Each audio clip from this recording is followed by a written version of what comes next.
அல்லாமலும்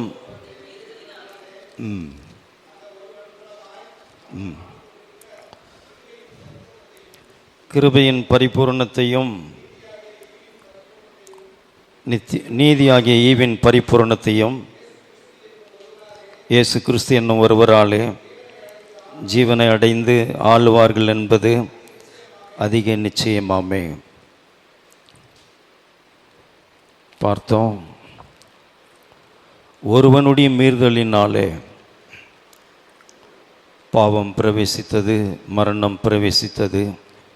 ஒருவனுடைய மீறுதலினாலே அந்த ஒருவன் மூலமாய் மரணம் ஆண்டு கொண்டிருக்க கிருபையின் பரிபூரணத்தையும் நீதியாகிய ஈவின் பரிபூரணத்தையும் பெறுகிறவர்கள் இயேசு கிறிஸ்து என்னும் ஒருவராலே நித்திய ஜீவனை அடைவார்கள், ஜீவனை அடைந்து ஆழ்வார்கள் என்பது அதிக நிச்சயமாமே. இந்த வசனத்தை நாம் பார்க்கும் பொழுது இயேசு கிறிஸ்துனுடைய சிலுவை மரணம் நம் வாழ்க்கையில் அதிக நிச்சயத்தை ஏற்படுத்தி இருக்கிறது. நீங்கள் ரட்சிக்கப்படுவது அதிக நிச்சயம் அப்படின்றார். எப்படி மனுஷன் அதிகாரத்தை, பாவத்தின் நிமித்தம் அதிகாரத்தை இழந்து போனான், அவன் சாபத்திற்கும் பாவத்துக்கும் அடிமையாகிவிட்டான். அப்போ கிறிஸ்துவின் மூலமாய் இங்கே நாம் பார்க்கிறோம், ஜீவனை அடைந்து ரட்சிப்பை அடைந்து அவர்கள் ஆளுவார்கள் என்பது அதிக நிச்சயமாமே. ஆகவே இங்கே நாம் பார்க்கிறோம், நீங்கள் ரட்சிக்கப்படுவது அதிக நிச்சயம், நீங்கள் சுகமாய் வாழ்வது அதிக நிச்சயம், நீங்கள் வெற்றியாய் வாழ்வது அதிக நிச்சயம், நீங்கள் பரிபூர்ணமாய் சம்பூர்ணமாய் வாழ்வது அதிக நிச்சயம்.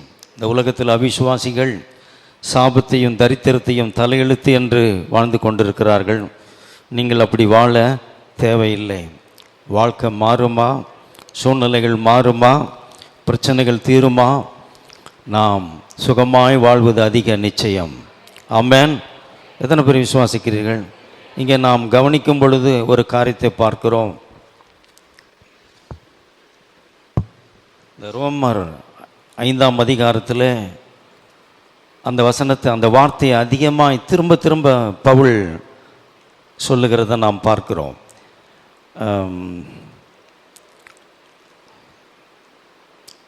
9ஆம் வசனத்தை கூட நாம் கவனிக்கும் பொழுது, இப்படி நாம் அவருடைய இரத்தத்தினாலே நீதிமான்களாக்கப்பட்டிருக்க கோபாக்கினைக்கு நீங்களாக அவராலே நாம் ரட்சிக்கப்படுவது அதிக நிச்சயம் அல்லவா. 10ஆம் வசனத்தையும் வாசிக்கும் பொழுது, நாம் தேவனுக்கு சத்துருக்களாய் இருக்கையில் அவருடைய குமாரனின் மரணத்தினாலே அவருடனே ஒப்புரவாக்கப்பட்டோமானால், ஒப்புரவாக்கப்பட்ட பின் நாம் அவருடைய ஜீவனாலே ரட்சிக்கப்படுவது அதிக நிச்சயம் அல்லவா. பவுல் இந்த ரோமர் நிருபத்தில் நமக்கு அதிக நிச்சயத்தை ஏற்படுத்துகிறார். நிச்சயமில்லாத இந்த உலகத்தில் அவர் சொல்கிறாரு அதிக நிச்சயன்றார். தேவனுடைய பிள்ளைகளுக்கு அதிக நிச்சயத்தை அவர் ஏற்படுத்துகிறார். சிலரெல்லாம் பார்ப்போம், இவங்களாம் ரட்சிக்கப்பட மாட்டாங்க, இவங்கெல்லாம் மனம் திரும்ப மாட்டாங்க என்று நாம் தீர்மானிப்போம். ஆனால் வேதம் சொல்லுது, நீங்கள் ரட்சிக்கப்படுவது அதிக நிச்சயம் அல்லவா. அவர் கிறிஸ்து தம்முடைய சிலுவை மரணத்தின் மூலமாய் நமக்கு அந்த நிச்சயத்தை ஏற்படுத்தி தந்திருக்கிறார். பழைய உடன்படிக்கையின் மக்கள் பழுதில்லாத ஆட்டுக்குட்டியின் இரத்தத்தினாலே அவர்கள் மீட்கப்பட்டார்கள். பாலும் தேனும் ஓடுகிற வாழ்வு அவளுக்கு நிச்சயமாக இருந்தது. ஆனால் புதிய உடன்படிக்கையில் நாம் பார்க்கிறோம், பழுதில்லாத குற்றமில்லாத மெய்யான தேவ ஆட்டுக்குட்டியின் இரத்தத்தினாலே மீட்கப்பட்டவர்களுக்கு ஆபிரகாமின் ஆசீர்வாதம் அதிக நிச்சயமாக இருக்கிறது. ஆமென். ஆகவே தேவனுடைய பிள்ளைகள், தேவன் நமக்கு ஒரு பெரிய நம்பிக்கையை ஏற்படுத்துகிறார். உங்களுக்கு அதிக நிச்சயம் என்று சொல்லுகிறார். நீங்கள் ரட்சிக்கப்படுவது அதிக நிச்சயம். ஆமென். அப்போ ஒருவனுடைய மீறுதலினாலே, ஆதாமின் கீழ்ப்படியாமையினாலே நீங்கள் பாவியாக்கப்பட்டது நிச்சயமானால், கிறிஸ்துவின் கீழ்ப்படிதலினாலே, கிறிஸ்துவின் நீதியினாலே நீங்கள் நீதிமான்களாக்கப்படுவது அதிகம் நிச்சயம் அல்லவா. அப்போது ஆதாம் பாவம் செய்ததுனால நாம் எல்லோரும் பாவிகளாக்கப்பட்டோம். நாங்கள் பாவிகளாக்கப்பட்டது ஒரு நிச்சயம்தான். நம்ம எல்லோரும் பாவிகளாக்கப்பட்டது ஒரு உண்மையான ஒரு காரியம்தான். ஆனால் கிறிஸ்துவனுடைய கீழ்ப்படிதலினாலே, கிறிஸ்து சிலுவையிலே நீதியை நிறைவேற்றினதினாலே நாம் நீதிமான்களாகப்பட்டது அதிக நிச்சயம் அப்படின்றார். ஆகவே ஒருவனுடைய மீறுதலினாலே நாம் சாபமாக்கப்பட்டது நிச்சயமானால், கிறிஸ்துவனுடைய கீழ்ப்படிதலினாலே நாம் ஆசீர்வதிக்கப்படுவது அதிக நிச்சயமாகவே. இந்த உலகத்தார் வாழ்வது போல இந்த பூமியில் நம்பிக்கை இல்லாமல் நாம் வாழ வேண்டிய அவசியம் இல்லை. நாம் அதிக நிச்சயத்தோடு இந்த பூமியில் வாழக்கூடியவர்கள். அந்த ஒரு அதிக நிச்சயத்தை, ஒரு உறுதியான ஒரு நம்பிக்கையை இயேசு கிறிஸ்துவின் சிலுவை மரணம் நமக்கு ஏற்படுத்தி இருக்கிறது. ஆமென். அப்போ ஆதாம் மூலம் மனுக்குலம் பாவத்திலும் சாபத்திலும் வியாதியிலும் பலவீனத்திலும் அவர்கள் மாற்றப்பட்டது நிச்சயமானால், கிறிஸ்துவினாலே அவர்கள் சுகமாக்கப்படுவது அதிக நிச்சயமாக இருக்கிறது. ஆகவே உங்கள் கனவுகளை, உங்கள் தரிசனங்களை நீங்கள் விட்டுவிடாதிருங்கள். உங்கள் எதிர்பார்ப்புகளை நீங்கள் விட்டுவிடாதீர்கள். நீங்கள் என்ன எதிர்பார்க்கிறீர்களோ, நீங்கள் எதை நம்புகிறீர்களோ அதை இந்த பூமியில் அடைவது அதிக நிச்சயமாக இருக்கிறது. ஆகவே கொரிந்தியரில் கூட நாம் வாசிக்கிறோம், தேவனுடைய வாக்கு தத்தங்கள் எல்லாம் கிறிஸ்துக்குள் ஆமென்றும் ஆமேன் என்றும் நமக்கு அதிக நிச்சயமாக இருக்கிறது. ஆமேன். மனுஷனுடைய வார்த்தை நாம் குறித்து ஒரு நம்பிக்கை இருக்கிறது, மனுஷனுடைய வார்த்தையின் மேல் நமக்கு ஒரு நிச்சயம் இருக்கிறது. ஆனால் அதை பார்க்கிறோம், தேவனுடைய வார்த்தையின் மேல் எங்களுக்கு அதிக நிச்சயம் இருக்க வேண்டியது அவசியமாக இருக்கிறது. ஆமென்.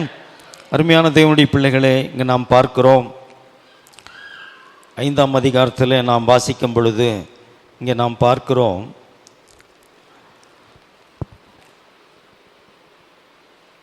10வது வசனத்தை நாம் வாசிக்கலாம்.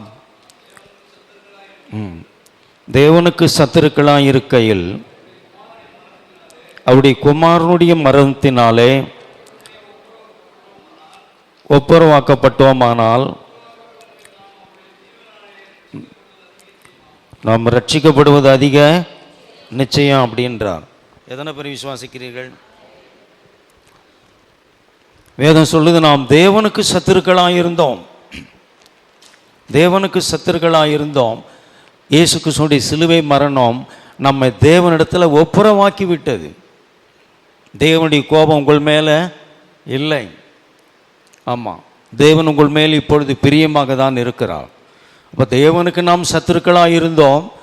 கர்த்தருடைய சிலுவை, இயேசுனுடைய சிலுவை மரணத்தின் மூலம் தேவனிடத்தில் நாம் ஒப்புரவாக்கப்பட்டிருக்கிறோம். அது மாத்திரம் இல்லை, எபேசியரில் வாசிக்கிறோம், தேவனை விட்டு நாம் தூரம் போய் இருந்தோம். அப்போ கிறிஸ்துனுடைய சிலுவை மரணத்தினாலே, அவருடைய சிலுவையில், அவர் சிலுவையில் சிந்தின இரத்தத்தினாலே நாம் தேவனிடத்தில் சேர்க்கப்பட்டிருக்கிறோம். ஆமென். அருமையானவர்களே, இங்கே நாம் பார்க்கிறோம், கிறிஸ்துவினாலே நாம் ரட்சிக்கப்பட்டு ஆளுகை செய்வது அதிக நிச்சயமாக இருக்கிறது. ஆகவே மனுஷன தேவன் சிருஷ்டிக்கும் நாளிலே அவனை இந்த பூமியின் மேல் அதிகாரமுள்ளவனாய் ஆளுகிறவனாக தான் கர்த்தர் அவனை நிறுத்தினான். ஆகவே அந்த ஆளுகையை, அந்த அதிகாரத்தை அவன் இழந்து போய் அவன் சாபத்திற்கும் பாவத்திற்கும் தரித்திரத்துக்கும் எல்லாவற்றுக்கும் அவன் அடிமையாகிவிட்டான். கிறிஸ்துவுடைய சிலுவை மரணம் நம்மை அதிலிருந்து மீட்டு அவர் சொல்லுகிறார், நீங்கள் ஆளுவீர்கள் என்பது அதிக நிச்சயம் அப்படின்றார். மனுஷன் ஆளுகை இழந்து போயிருந்தான். அருமையானவர்கள், இங்கே நாம் பார்க்கிறோம், நீங்கள் ஒன்றுக்கும் இனி அடிமைப்பட முடியாது, நீங்கள் ஆளுவீர்கள் என்பது அதிக நிச்சயம் என்று வேதம் சொல்லுகிறது. கரங்களை தட்டி கர்த்தரை மகிமைப்படுத்துவோம். அருமையானவர்களே, இந்த பூமியில் தேவனுடைய பிள்ளைகளுக்கு ஒரு அதிக நிச்சயம் நமக்கு இருக்க வேண்டியது அவசியமாக இருக்கிறது. நாம் சுகமாகுவது, சுகவாழ்வு வாழ்வது அதிக நிச்சயம். ஆகவே உங்கள் சுக வாழ்க்கை குறித்த தவறான எண்ணங்களை மனதிலிருந்து எடுத்து போடுங்கள். இன்றைக்கு சுகம் மனுஷனுக்கு ஒரு பெரிய பிரச்சனையாக இருக்கிறது. அருமையான தேவனுடைய பிள்ளைகளே, உங்கள் சுக வாழ்வுக்கு ஒன்றும் தடையாக இருக்க முடியாது. ஆமென். நான் உங்களுக்கு சொன்னேன், நீங்கள் சுகமாய் வாழ்வது அதிக நிச்சயம்.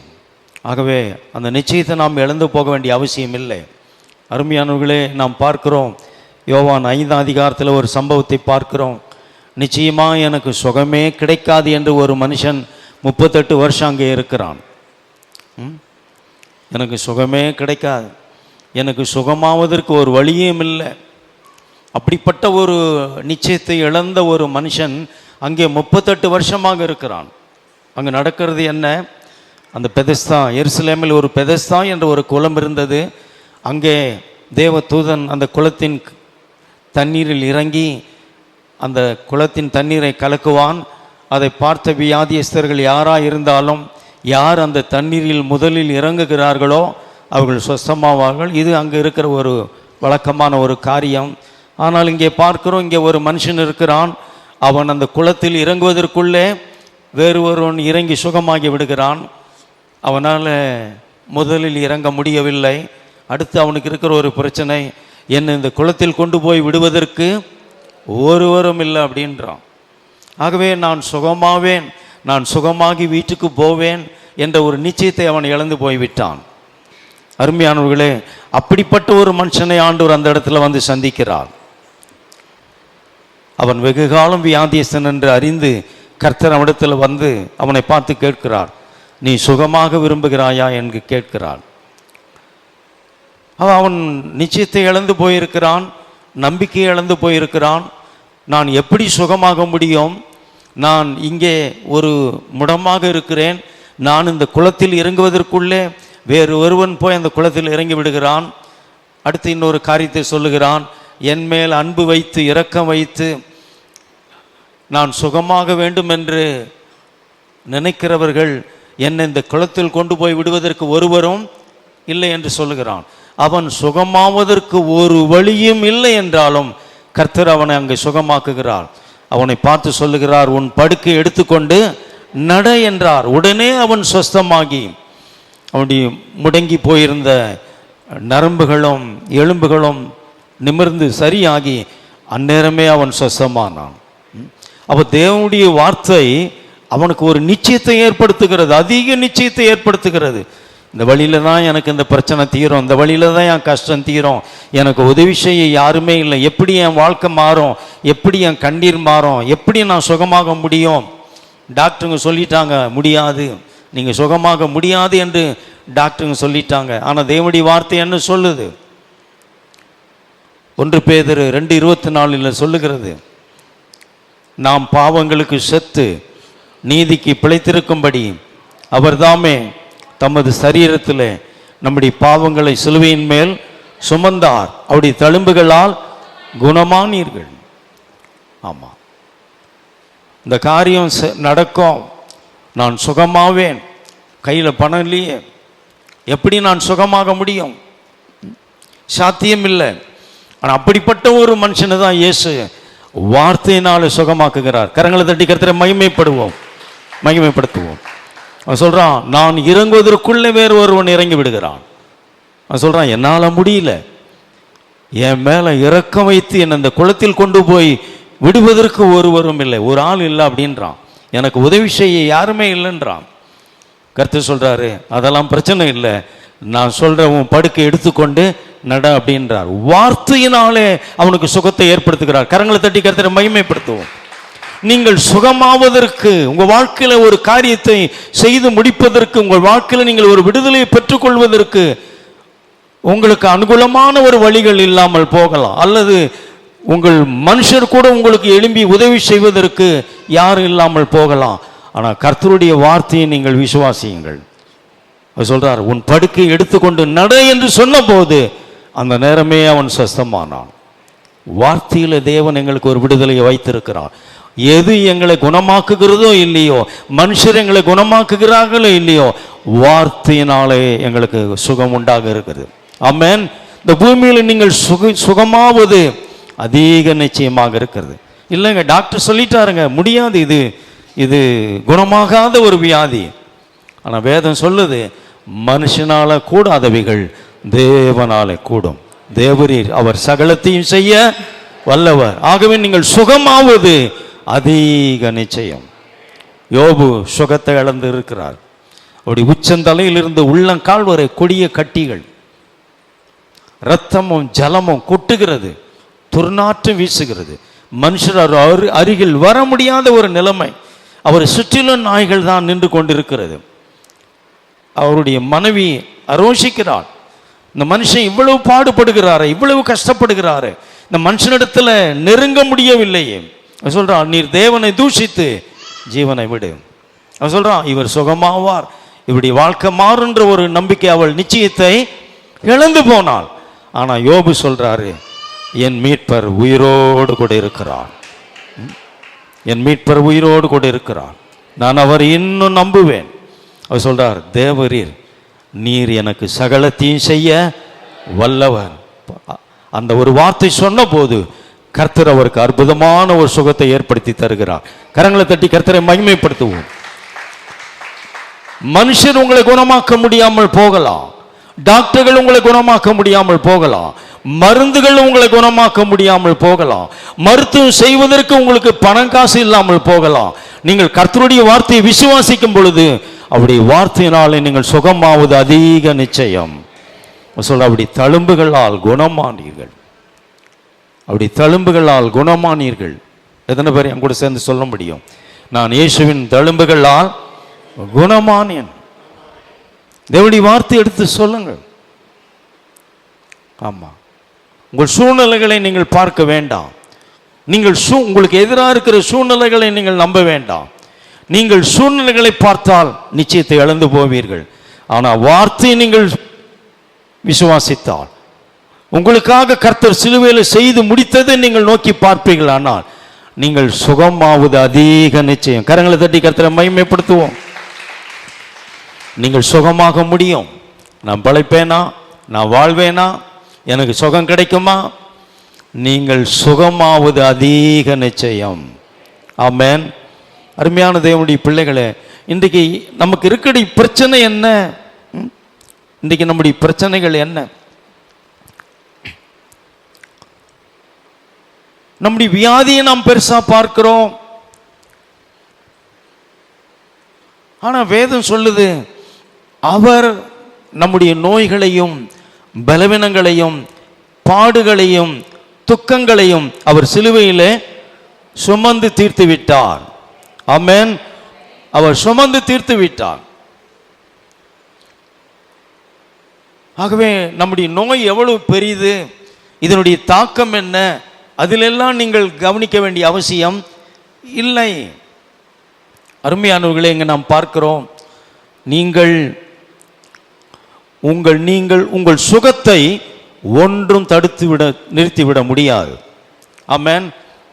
உங்கள் சுகத்தை ஒருவராலும் தடுத்து நிறுத்திவிட முடியாது. ஆமாம், ஒன்றும் தடுத்து நிறுத்திவிட முடியாது. ஆகவே இந்த சூழ்நிலைகள் என்ன செய்யும், இந்த வியாதி எனக்கு என்ன செய்யும், அதையே நீங்கள் சிந்தித்து கொண்டிருப்பதை நிறுத்துங்கள்.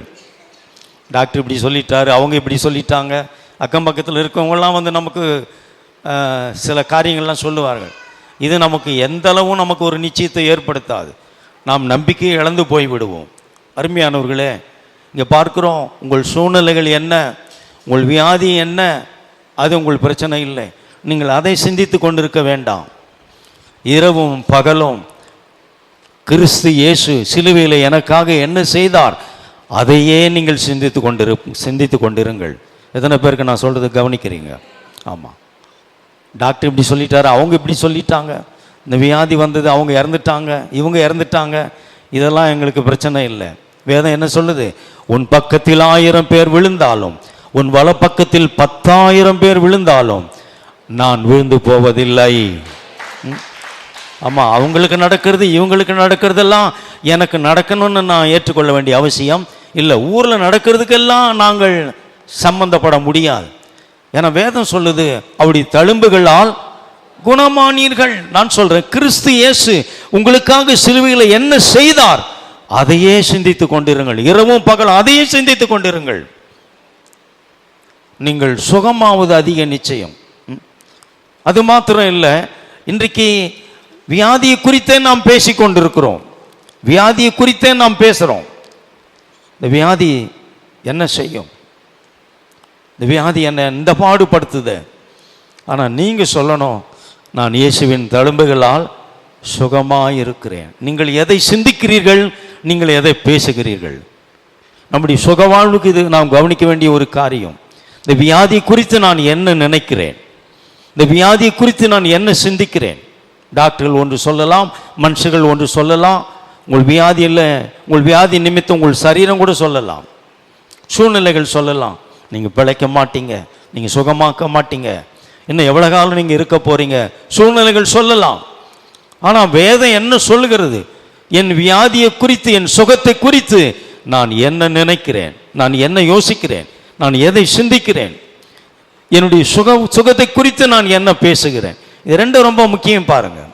அப்போ சூழ்நிலைகளை நீங்கள் பார்க்காமல் இயேசுவின் தழும்புகளால் நான் சுகமாயிருக்கிறேன் என்று நீங்கள் ஒவ்வொரு நாளும் எடுத்து பேசும் பொழுது நீங்கள் சுகவாழ்வை அடைவது அதிக நிச்சயமாக இருக்கிறது. வேதம் சொல்லுகிறது சங்கீதம் 1 இரவும் பகலும் அவருடைய வேதத்தின் மேல் தியானமாக இருக்கிற மனுஷன் பாக்கியவான். அவன் நீர்க்கால்கள் ஓரமாய் நடப்பட்ட மரத்தை போல் இருந்து அவன் தன் காலத்தில் கனி தந்து இலை உதிராது இருக்கிற மரத்தை போல் இருப்பான். சிலுவை குறித்து நீங்கள் சிந்தித்துக் கொண்டு இருப்பீர்களானால், உங்கள் சுக வாழ்வுக்காக கர்த்தர் சிலுவையில் என்ன செய்தார் என்பதை நீங்கள் சிந்தித்துக் கொண்டு இருப்பீர்களானால், உங்கள் சுகத்தை நீங்கள் இழந்து போக முடியாது. உங்கள் சுகம் உங்களை விட்டு உதிர்ந்து போகாது. கரங்களை தட்டி கர்த்தரை மகிமைப்படுத்துவோம். விசுவாசிக்கிறீங்களா? நீங்கள் சுகமாவது அதிக நிச்சயம். இன்றைக்கு சுகம் மனுஷனுக்கு ஒரு பெரிய பிரச்சனையாக இருக்கிறது என்று நான் உங்களுக்கு சொன்னேன். பெரிய பெரிய டாக்டர்கள் கூட அவர்கள் கை காட்டுவது யார் என்றால் கடவுளை தான் கையை காட்டுவார்கள். உங்களுக்கு செய்ய வேண்டியதெல்லாம் நான் செய்துட்டேன், கடவுளை நோக்கி கேளுங்க, கடவுளை நோக்கி பிரார்த்தனை பண்ணுங்க அப்படின்றாங்க. அப்போ அவர்கள் சக்திக்கு மேலே ஒரு சக்தியை அவர்கள் காட்டுகிறார்கள் என்றால் அது மனுஷனால கூடாதவைகள் தேவனால கூடும் என்பது தான் அதை டாக்டர்கள் சொல்லுவது. ஆமென். ஆகவே நீங்கள் சுகமாவது அதிக நிச்சயம். சுகத்தை குறித்து நாம் அதிகம் யோசிப்பதில்லை. சுகம் என்பது கையில் பணம் வைத்திருப்பவர்கள் மாத்திரம் அடைய முடியும் என்று நாம் நினைக்கிறோம். இல்லை, உங்கள் சுகத்துக்கான எல்லா காரியத்தையும் அவர் சிலுவையில் செய்து முடித்து விட்டார். ஏசாயா 53:4-5 வசனங்கள், மத்தேயு 8:17 சொல்லுகிறது, மெய்யாகவே நம்முடைய நோய்களையும் பலவீனங்களையும் அவர் சிலுவையில் சுமந்து தீர்த்தார். ஆகவே தேவனுடைய பிள்ளைகள், நீங்கள் இந்த பூமியில் சுகமாய் வாழ்வது அதிக நிச்சயம். உங்கள் சுகத்தை ஒருவராலும் தடை செய்ய எந்த வியாதியும் உங்கள் சுகத்தை பறித்து கொள்ள முடியாது. கரங்களை தட்டி கர்த்தரை மகிமைப்படுத்துவோம். இது பெரிய வியாதி, இது கொள்ள நோய் இல்லை.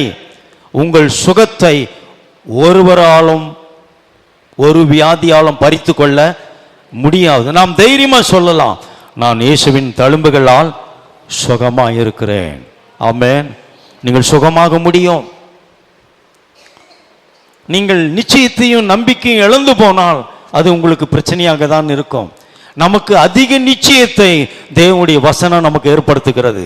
நாம் சுகமாய் வாழ்வது அதிக நிச்சயம் என்பதை கிறிஸ்துவுடைய சிலுவை மரணம் எங்களுக்கு எடுத்து சொல்லுகிறது. ஆமென். ஆமா, நீங்கள் சுகத்தை அடைய வேண்டுமானால் சிலுவையை தவிர வேறு ஒன்றும் இல்லை. விசுவாசிக்கிறீங்களா? நீங்கள் சுகமாவது அதிக நிச்சயம். நான் பிழைப்பேனா, நான் சுகமாவேனா, நான் இன்னும் எத்தனை வருஷம் இருப்பேன், இன்னும் எத்தனை நாள் இருப்பேன்? இல்லை, நீங்கள் சுகமாவது அதிக நிச்சயம். ஆமாம், நீங்கள் சாவாமல் பிழைத்திருந்து கர்த்தருடைய அற்புதங்களை பூமியிலே அநேகருக்கு எடுத்து சொல்லுவீர்கள். கரங்களை தட்டி கர்த்தரை மகிமைப்படுத்துவோம். நீங்க நினைக்கிறோம் நம்முடைய வியாதி பெருசுன்னு நினைக்கிறோம், நம்முடைய பலவீனங்கள் பெருசுன்னு நினைக்கிறோம். இல்லை, சிலுவையில் கர்த்தர் நமக்காக செய்து முடித்தது தான் பெரிய விஷயம். தேவன் பெரியவர், என்னை குணமாக்குகிற கர்த்தர் பெரியவர். அநேகர் நினைக்கிறோம் என் வியாதி பெருசு, என் கஷ்டம் பெருசு, என் பலவீனம் பெருசு. இல்லை இல்லை இல்லை, உங்கள் தேவன் பெரியவர். உங்களுக்குள்ள இருக்கிற இயேசு பெரியவர். ஆகவே நான் திரும்ப திரும்ப சொல்கிறேன், இந்த பூமியில் உங்களுக்கு சுகவாழ்வு அதிக நிச்சயமாக இருக்கிறது. நீங்கள் சுகமாக முடியும். ஆமென். மனுஷர் கைவிடலாம், மருந்துகள் கைவிடலாம், ஆனாலும் தேவனுடைய வார்த்தையின்படி நீங்கள் சுகமாய் வாழ்வது அதிக நிச்சயம். தேவனுடைய வார்த்தை உங்களை ஒருபோதும் கைவிடுவது இல்லை.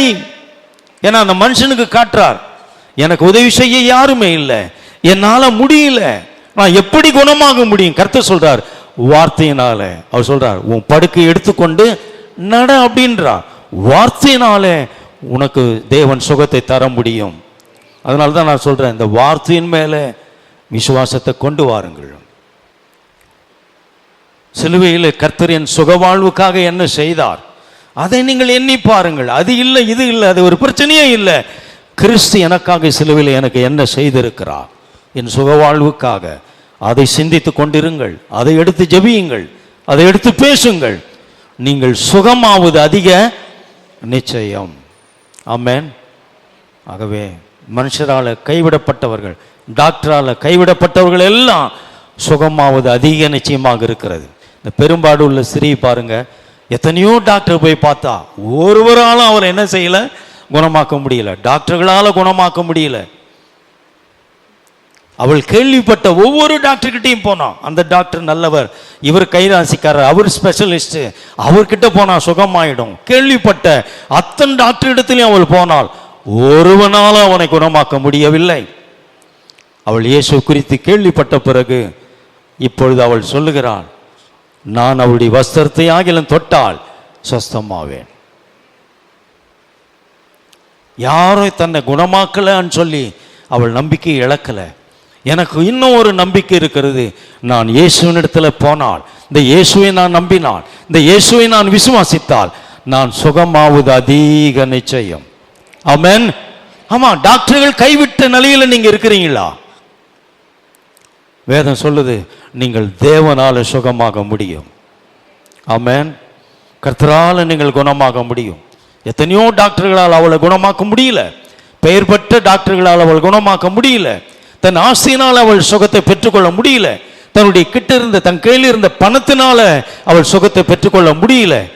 ஆனால் இயேசுவினாலே அவள் சுகத்தை பெற்றுக்கொண்டாள். கரங்களை தட்டி கர்த்தரை மகிமைப்படுத்துவோம். அதனால தான் நான் சொல்றேன், நீங்கள் சுகமாவது அதிக நிச்சயம். ஆமென். என் கூட சேர்ந்து சொல்லுங்க, நான் சுகமாவது அதிக நிச்சயம். ஆமென். கரங்களை தட்டி கர்த்தரை மகிமைப்படுத்துவோம். அருமையானவர்களே, இங்கு நாம் பார்க்கிறோம், நாம் வாசிக்கலாம், மத்திய 7ஆம் அதிகாரம் 11ஆம் வசனத்தை வாசிக்கும் பொழுது,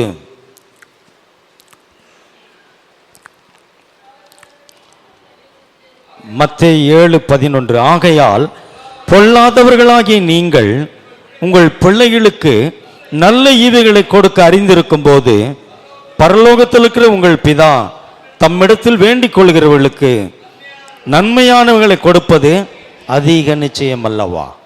சொல்றாரு, தேவனிடத்தில் நீங்கள் நன்மையை பெற்றுக்கொள்வது அதிக நிச்சயம் என்றார். ஆமா, தேவன் எனக்கு என்ன தருவார்? அவரால் நன்மையை தான் உங்களுக்கு தர முடியும். அநேகர் இந்த காரியத்தில் தேவன் மேலே ஒரு தப்பான எண்ணத்தை உடையவராக இருக்கிறார்கள். இன்றைக்கு சில நேரங்களில் அவர்கள் சில சூழ்நிலைகளால், தங்களுடைய அறியாமையினால, கீழ்ப்படியாமையினால, அவிசுவாசத்தினால சில பிரச்சனைகளுக்குள்ளே அவர்கள் அகப்படும் போது அவர்கள் சொல்லுகிற காரியம், கடவுள் என்னை இப்படி சோதிக்கிறார் அப்படின்றாங்க. தேவனிடத்தில் தீமை இல்லை. கொஞ்ச காலம் உங்களுக்கு அவர் நன்மையை தந்து பிறகு கொஞ்ச காலம் அவர் உங்களுக்கு தீமையை தருகிறார் என்றால் அது நீங்கள் அவர் மேல் அறியாமை, இன்னும் தவறான ஒரு எண்ணத்தை வைத்திருக்கிறீர்கள். இங்க சொல்றாரு, பொல்லாதவர்களாகிய நீங்கள் உங்கள் பிள்ளைகளுக்கு நன்மையானவைகளை கொடுக்க அறிந்திருக்கும் பொழுது பரலோகத்தில் இருக்கிற பிதா தம்மிடத்தில் வேண்டிக் கொள்ளுகிறவர்களுக்கு நன்மையானவைகளை கொடுப்பது அதிக. ஒரு எக்ஸாம்பிள் சொல்றார் அவர். மனுஷனை எப்படி சொல்லுது வேதம்? பொல்லாத மனுஷன். பொல்லாத மனுஷனே தான் குழந்தைகளுக்கு நல்லது செய்யணும்னு சொல்லி விரும்பும் போது, நினைக்கும் போது, அன்பான தேவன் தம்மை நோக்கி ஜெபிக்கிற தம்முடைய பிள்ளைகளுக்கு, வேண்டிக் கொள்கிற தம்முடைய பிள்ளைகளுக்கு நன்மையானவர்களை கொடுப்பது அதிக நிச்சயம் அல்லவா? அப்போ பொல்லாத மனுஷன் தம் பிள்ளைகளுக்கு நன்மையை கொடுப்பது ஒரு நிச்சயமா இருக்குமானால், அன்பான தேவனிடத்தில் நாம் நன்மைகளை பெற்றுக்கொள்வது அதிக நிச்சயம். இது நடக்குமா? என் வாழ்க்கையில் நடக்கும், அதிக நிச்சயம். நான் ஒரு வீட்டை வாங்க முடியுமா? என் பிள்ளைகளை நன்றாய் படிக்க வைக்க முடியுமா? என் பிள்ளைகளுக்கு ஒரு நல்ல திருமணத்தை செய்ய முடியுமா? இந்த பூமியில் நான் விரும்புகிற காரியங்களை அடைய முடியுமா? இதுக்கெல்லாம் கொடுத்து வைக்கணும், இதுக்கெல்லாம் அதிர்ஷ்டம் இருக்கணும் அப்படி நீங்கள் நினைக்கிறீர்களா? வேண்டிக் கொள்ளுகிறவர்களுக்கு, ஜெபிக்கிறவர்களுக்கு தேவனிடத்திலிருந்து நன்மைகள் இறங்கி வருகிறது. நீங்கள் நன்மைகளை பெற்றுக்கொள்வது அதிக நிச்சயம். எத்தனை பேர் விசுவாசிக்கிறீங்க? ஆமாம். ஒருவேளை நீங்கள் மனுஷனிடத்தில் நன்மைகள் உங்களுக்கு கிடைக்காமல் போகலாம். உலக பிரகாரமான தாய் தகப்படத்தில் கூட உங்களுக்கு சில நன்மைகள் கிடைக்காமல் போகலாம். ஆனால் பரலோக தகப்பனிடத்தில் நீங்கள் நன்மைகளை பெற்றுக்கொள்வது அதிக நிச்சயம். விசுவாசிக்கிறீங்களா? சோர்ந்து போகாதீங்க. யாக்கோபு 1:17 சொல்லுகிறது, நன்மையான ஈவுகள் எடுத்து வாசிக்கலாம். நன்மையான எந்த ஈவும் பூரணமான எந்த வரமும் பரத்திலிருந்து உண்டாகி ஜோதிகளின் பிதாவிடத்திலிருந்து இறங்கி வருகிறது. அவ்விடத்தில் யாதொரு மாற்றமும் இல்லை, வேற்றுமையும் இல்லை என்றார். நன்மைகளை மாத்திரம்தான் தேவன் உங்களுக்கு செய்ய முடியும். புரிந்து கொள்ளுங்கள். அவர் நன்மைகளின் பிதா, இரக்கங்களின் பிதா. கடவுள் உங்களுக்கு நன்மையும் தீமையும் செய்கிறது கிடையாது. நிறைய பேர் அப்படி தான் நினைக்கிறாங்க. இல்லை, நன்மைகளை மாத்திரம்தான் தேவன் உங்களுக்கு தர முடியும். நன்மைகள் மாத்திரமே தேவனிடத்தில் இருக்கிறது. ஏன் இந்த பொல்லாத மனுஷனுக்கு சொல்கிறாருன்னா, அவன் சில நேரங்களில் தீமை கூட தன் பிள்ளைகளுக்கு செய்திருவான். அதனால தான் பொல்லாத மனுஷன்றார். பொல்லாத மனுஷனுடைய உள்ளத்திலேயே ஒரு ஈரம் இருக்குமானால், ஒரு இரக்கம் இருக்குமானால், இரக்கமே வடிவான தேவன், அன்பே வடிவான தேவனிடத்தில் நீங்கள் நன்மைகளை பெற்றுக்கொள்வது அதிக நிச்சயம் அல்லவா? நீங்கள் தேவனிடத்தில் நன்மைகளை பெற்றுக்கொள்வது அதிக நிச்சயம். ஆமாம். இது எங்களுக்கு நிறைய சம்பளம் இல்லை, வசதி வாய்ப்புகள் இல்லை, எப்படி எங்கள் வாழ்க்கையில் நாங்கள் முன்னேற முடியும், எப்படி இந்த பூமியில் நாங்கள் ஆசீர்வாதமாக இருக்க முடியும்? நீங்கள் ஆசீர்வாதமாக இருக்க முடியும். எபிரேயரில் கூட வாசிக்கிறோம், நிச்சயமாகவே உன்னை ஆசீர்வதிப்பேன்னு கர்த்தர் வாக்குத்தத்தம் பண்ணுறார். அதனுடைய அர்த்தம் என்னன்னா, நான் உங்களை ஆசீர்வதிப்பது அதிக நிச்சயம் என்றார். ஆசீர்வதிப்பேன்னா அதனுடைய அர்த்தம் என்ன? நாங்கள் ஆசீர்வதிக்கப்படுவது அதிக நிச்சயம். ஆமென். புரிந்து கொள்ளுங்கள். எத்தனை பேர் விசுவாசிக்கிறீங்க? ஆமாம். நிறைய பேர் இப்படி தான் நினைக்கிறாங்க. நாங்களாம் இதுக்கு ஆசைப்படக்கூடாது. ஆமாம். உங்கள் கையில் என்ன இருக்குது அதை வச்சு தான் நீங்கள் நம்பிக்கையை ஏற்படுத்த வேண்டாம். நான் உங்களுக்கு சொல்லுகிறேன், உங்கள் கையில் இருப்பது சிறியதோ பெரியதோ அது முக்கியம் இல்லை. தேவன் உங்களுக்கு என்ன வாக்கு பண்ணியிருக்கிறார்? உங்களுக்கு கொடுப்பேன் என்ற ஒரு வாக்கு பண்ணியிருக்கிறாரா? உங்களை ஆசீர்வதிப்பேன் என்று வாக்கு பண்ணியிருக்கிறாரா? உங்களை விடுவிப்பேன் என்று வாக்கு பண்ணியிருக்கிறாரா? உங்களை உயர்த்துவேன் என்று வாக்கு பண்ணியிருக்கிறாரா? தேவன் உங்களை ஆசீர்வதிப்பது அதிக நிச்சயம். விசுவாசிக்கிறீங்களா? தேவன் உங்களை ஆசீர்வதிப்பது அதிக நிச்சயம். தேவன் உங்களுக்கு நன்மையை தருவது அதிக நிச்சயம். ஆமாம். சிலர் அந்த நிச்சயத்தை இழந்து போகிறார்கள், அந்த நம்பிக்கையை இழந்து போகிறார்கள். உங்கள் கையில் என்ன இருக்கோ இல்லையோ அது முக்கியம் இல்லை. நீங்கள் தேவனுடைய பிள்ளைகளாக இருப்பதனாலே, தேவன் உங்களுக்கு வாக்குத்தத்தங்களை கொடுத்திருப்பதனாலே, நீங்கள் கர்த்தரை நம்புவதினாலே, நீங்கள் கர்த்தரை விசுவாசிப்பதினாலே நீங்கள் அவரிடத்திலிருந்து நன்மைகளை பெற்றுக்கொள்வது அதிக நிச்சயமாக இருக்கிறது. எத்தனை பேர் அதை ஏற்றுக்கொள்றீங்க? ஆமாம். உங்கள் விசுவாசமே உலகத்தை ஜெயிக்கிற ஜெயம். ஆமாம். எபிரேயர் 11:6 வாசிக்கிறோம், விசுவாசம் இல்லாமல் தேவனுக்கு பிரியமாக இருப்பது கூடாத காரியம். ஏனென்றால் அவரிடத்தில் சேர்கிறவன் அவர் உண்டென்றும் தம்மை தேடுகிறவர்களுக்கு பலன் அளிக்கிறவர் என்றும் விசுவாசிக்க வேண்டும். நீங்கள் கர்த்தருடைய பிள்ளைகள், அவர் உங்களுக்கு வாக்கு பண்ணியிருக்கிறார். நீங்கள் உடன்படிக்கையின் மக்கள். தேவனுடையதெல்லாம் உங்களுடையதாக இருக்கிறது. எத்தனை பேருக்கு நான் சொல்றதை கவனிக்கிறீங்க? தேவனுடையதெல்லாம் உங்களுடையதாக இருக்கிறது. நீங்கள் உடன்படிக்கையின் மக்கள், நீங்கள் தேவனுடைய பிள்ளைகள். ஆகவே உங்கள் தரித்திர வாழ்க்கை தேவனால் மாற்ற முடியும். உங்கள் குறைவான சூழ்நிலைகளை தேவனால் மாற்ற முடியும். இங்கே சொல்றாரு, உங்களுக்கு நன்மையானவைகளை கொடுப்பது அதிக நிச்சயம் அல்லவா? அங்கு சொல்லும் பொழுது ஒரு காரியத்தை சொல்றாரு, பார்க்கலாம். கேளுங்கள் அப்பொழுது உங்களுக்கு கொடுக்கப்படும், தேடுங்கள் அப்பொழுது கண்டடைவீர்கள், தட்டுங்கள் அப்பொழுது உங்களுக்கு திறக்கப்படும். உங்களில் எந்த மனுஷனாகிலும் தன்னிடத்தில் அப்பத்தை கேட்கிற தன் மகனுக்கு கல்லை கொடுப்பானா?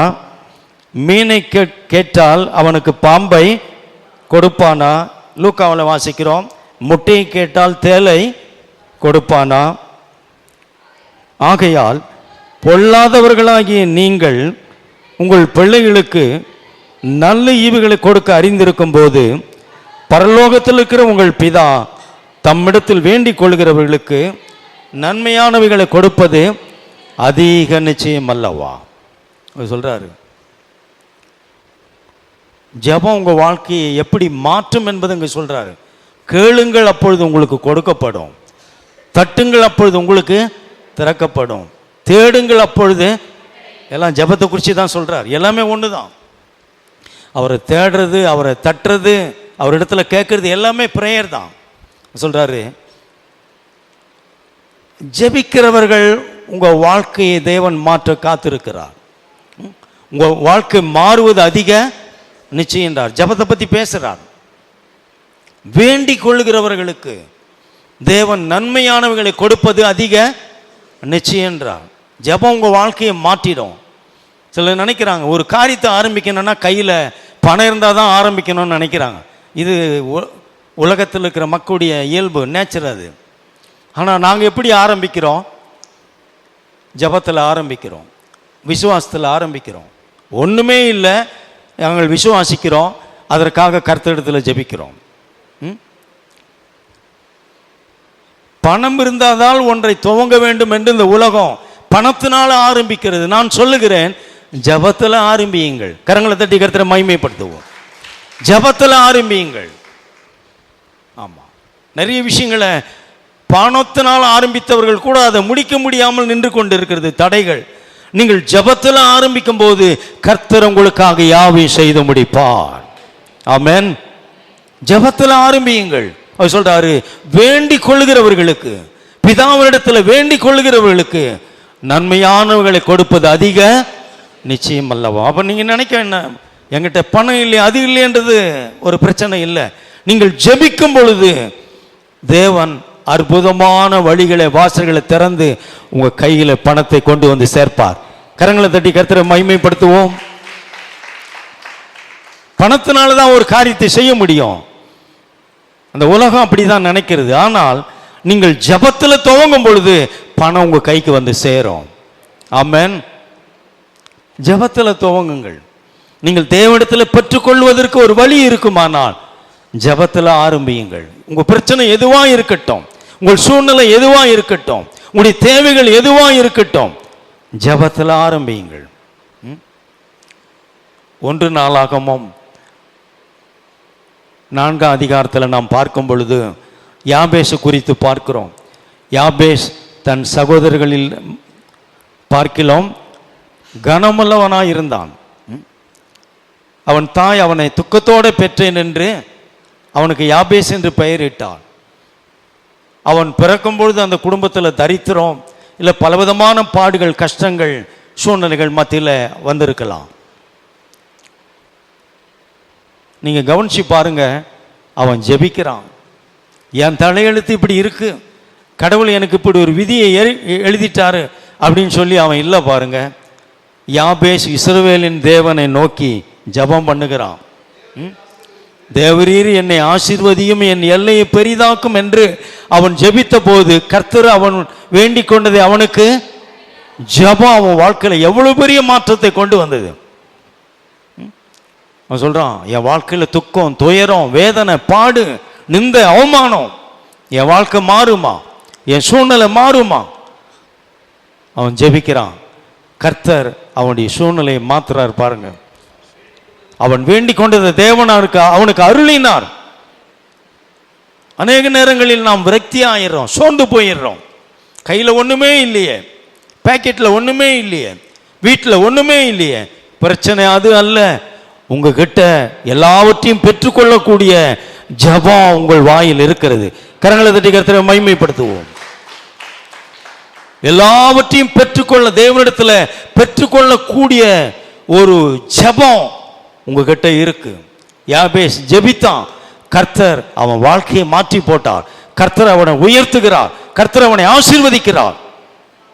விசுவாசிக்கிறீங்களா? என்கிட்ட என்ன இருக்கு? விசுவாசம் இருக்கு, ஜெபம் இருக்கு, உங்க வாழ்க்கையை மாற்றி போடும். நீங்கள் வேண்டிக் கொள்வதை உங்களுக்கு பரமபிதா கொடுப்பது அதிக நிச்சயம். எதற்காக நீங்க ஜெபிக்கிறீங்க? கவனிங்க.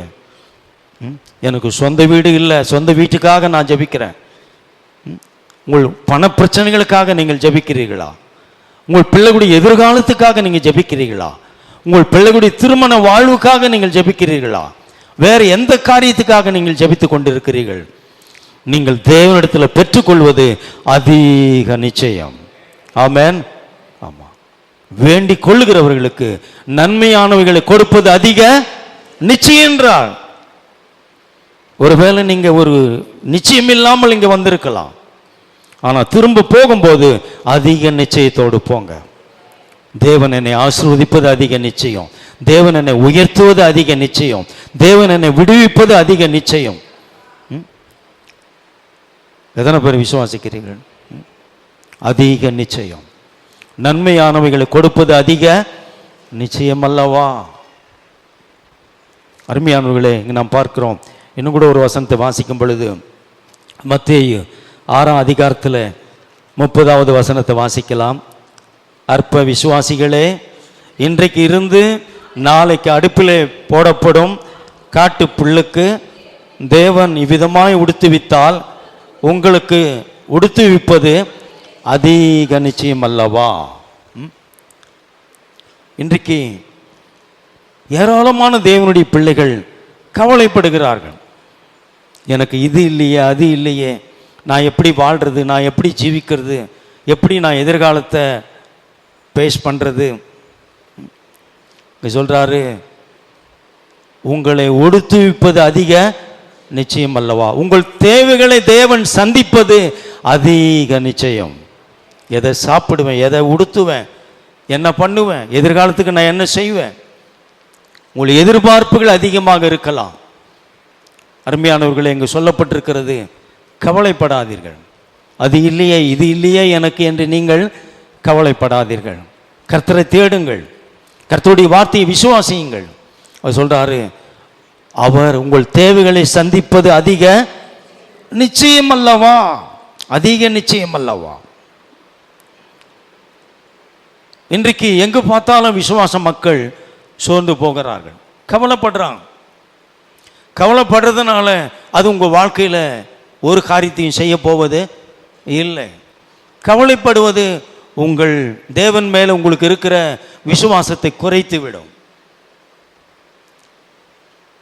எத்தனை பேருக்கு நான் சொல்றது விளங்குது? ஆமாம். யார் கவலைப்படுவது? என் பிரச்சனை பெருசு, என் கஷ்டம் பெருசு, என் வேதனை பெருசு, தங்களுடைய பிரச்சனைகளை பெரிதாய் பார்க்கிறவர்கள் தான் கவலைப்படுவார்கள். ஆனால் பிரச்சனைகளை அல்ல, என் தேவைகளை அல்ல, நான் விசுவாசிக்கிற கர்த்தர் யார் என்று அவரை நீங்கள் பெரிதாய், அவருடைய வார்த்தையை நீங்கள் பெரிதாய் பார்ப்பீர்களானால் அவர் உங்கள் தேவைகளை சந்திப்பது அதிக நிச்சயம். விசுவாசிக்கிறீர்களா? உன் பிரச்சனைகளை பார்த்தீங்கன்னா நீங்கள் சோர்ந்து போவீங்க, கவலைப்படுவீங்க. கர்த்தர் சொல்கிறாரு, தேவனாலே உங்கள் தேவைகளை சந்திக்க முடியும். ஆமாம், உங்களை உடுத்துவிக்க முடியும், உங்களை போஷிக்க முடியும், உங்களை ஆசீர்வதிக்க முடியும், உங்கள் வாழ்க்கை தரத்தை உயர்த்த முடியும். விசுவாசிக்கிறீர்களா? உங்கள் தேவைகளை சந்திப்பது கர்த்தர் அதிக நிச்சயம். எத்தனை பேர் ஏற்றுக்கொள்றீங்க? ஆமாம். நாம் வசனத்தை பெரிதாய் பார்க்கவில்லை என்றால், நாம் கர்த்தரை பெரிதாய் பார்க்கவில்லை என்றால் மனுஷரை குறை சொல்லுவோம். உங்களால் தான் இந்த பிரச்சனை, நீங்கள் தான் செய்ய மாட்டீங்க, பிரச்சனை உருவாகும், தர்க்கங்கள் உருவாகும். தங்களுடைய இல்லாமையும் தங்களுடைய இயலாமையும் நீங்கள் அதை பெரிதாய் பார்த்து கொண்டிருப்பீர்கள். ஆனால் கர்த்தர் சொல்றாரு, கவலைப்படாதிருங்கள், நான் உங்களை உடுத்துவிப்பது, நான் உங்கள் தேவைகளை சந்திப்பது அதிக நிச்சயம் அல்லவா அப்படின்றார். இன்னொரு காரியத்தை அந்த இடத்துல சொல்றாரு பாருங்க, எடுத்து வாசிக்கலாம். 26ஆம் வசனம் பாருங்க. ஆகாயத்து அவைகள் விதைப்பதும் இல்லை, அறுக்கிறதும் இல்லை, களஞ்சியத்தில் சேர்த்து வைக்கிறதும் இல்லை, அவைகளையும் உங்கள் பரமபிதா பிழைப்பூட்டுகிறார். அவர்களை பார்க்கிலும் நீங்கள் விசேஷித்தவர்கள் அல்லவா? தேவனுடைய பார்வையிலே தேவனுடைய பிள்ளைகள் நாம் விசேஷித்தவர்களாக இருக்கிறோம். ஆகவே இந்த பூமியில் இருக்கிற எல்லா ஜீவன்களையும் தேவன் போஷிக்கிறார். சமுத்திரத்தில் இருக்கிற எல்லா ஜீவன்களையும் ஏற்ற வழியில் அவைகளுக்கு ஆகாரத்தை தருகிறார். இந்த பூமியில் நடமாடுகிற பறவைகள், மிருகங்கள் எல்லாவற்றையும் தேவன் போஷிக்கிறார்.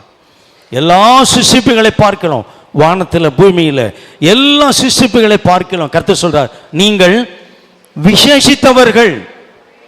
வாய் திறந்து சொல்லுவோம், நான் விசேஷித்தவன், நான் விசேஷித்தவள், என் தேவைகளை சந்திப்பது அதிக நிச்சயம் அல்லவா? நீங்கள் விசேஷித்தவர்களாக இருப்பதனால என்ன விசேஷம்? நாங்கள் தேவனுடைய பிள்ளைகள்.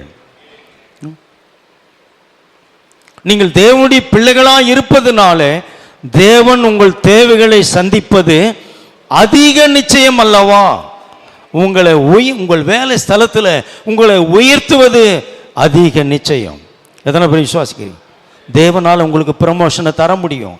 உங்கள் உயர்வுக்கு, உங்கள் ப்ரமோஷனுக்கு மனுஷர் தடையாக இருக்க முடியாது. தடையாக இருக்கலாம், ஆனால் நீங்கள் விசேஷித்தவர்கள், நீங்கள் தேவனுடைய பிள்ளைகள். தேவன் உங்களை உயர்த்தும் போது எந்த மனுஷனும் கீழே இழுத்து தள்ளிவிட முடியாது. தேவன் உங்களுக்கு செய்ய நினைப்பதை ஒருவராலும் தடை செய்ய முடியாது. நீங்கள் விசேஷித்தவர்கள் அல்லவா? ஆமென். சொல்றாரு, உங்களை உடுத்துவிப்பது, உங்கள் தேவைகளை சந்திப்பது அதிக நிச்சயம் அல்லவா? எத்தனை பேர் விசுவாசிக்கிறீங்க? ஆகவே வேதம் நமக்கு ஒரு அதிக நிச்சயத்தை நமக்கு சொல்லுகிறது. ஆமாம், இந்த உலகத்தின் சூழ்நிலைகளை பார்க்கும் பொழுது இருக்கிற அந்த நிச்சயத்தை நாம் இழந்து போகிறோம். ஆனால் கர்த்தரை பார்க்கும் பொழுது, அவருடைய வாக்குத்தத்தங்களை பார்க்கும் பொழுது, கர்த்தர் இந்த பூமியில் நமக்கு அதிக நிச்சயத்தை ஏற்படுத்துகிறார். அப்படி சிலுவையை நீங்கள் தியானிக்கும் பொழுது இந்த பூமியில் நாங்கள் ஆசீர்வதிக்கப்படுவது, நாங்கள் சுகமாக்கப்படுவது, நாங்கள் தேவன் எங்களை உயர்த்துவது, தேவன் எங்கள் தேவைகளை சந்திப்பது அதிக நிச்சயம். ஆமென். நாம் ஜெபிக்கலாம். பிதாவே, நாங்கள் உம்மை துதிக்கிறோம், ஸ்தோத்திரிக்கிறோம். இந்த காலவெளியில் உம்முடைய நாமத்தை உயர்த்துகிறோம், உம்முடைய நாமத்தை நாங்கள் பிரஸ்தாபப்படுத்துகிறோம். உம்முடைய சமூகத்தில் கூடி வந்திருக்கிற அருமையான மக்களுக்காக ஜெபிக்கிறோம். ஒருவேளை அவர்கள் நிச்சயமில்லாதவர்களாய், நம்பிக்கை இல்லாதவர்களாய் இந்த நாளிலே உம்முடைய சமூகத்தில் வந்திருப்பார்கள். ஆனால் தங்களுடைய சுகவாழ்வு, தேவன் அவர்களுக்கு சுகவாழ்வை தருவது அதிக நிச்சயமாக இருக்கிறது. தேவன் தம்முடைய பிள்ளைகளை ஆசீர்வதிப்பது, தேவைகளை சந்திப்பது அதிக நிச்சயமாக இருக்கிறது. அவர்கள் ரட்சிக்கப்படுவது அதிக நிச்சயமாக இருக்கிறது. தேவனே, முழு குடும்பத்துக்கும் மீட்பு உண்டாகட்டும். வீட்டில் இருக்கிற அத்தனை பேருக்கும் ரட்சிப்பு உண்டாகட்டும். தேவனே, உம்மால் கூடாத காரியம் ஒன்றுமில்லப்பா. உம்முடைய சமூகத்தில் வந்திருக்கிற ஒவ்வொருவரையும் தேவன் அளவற்ற ஆசீர்வாதத்தினால, ஐஸ்வர்யத்தினால நிரம்பி வழியை செய்யும். இயேசு கிறிஸ்துவின் நாமத்தில் தயவாய்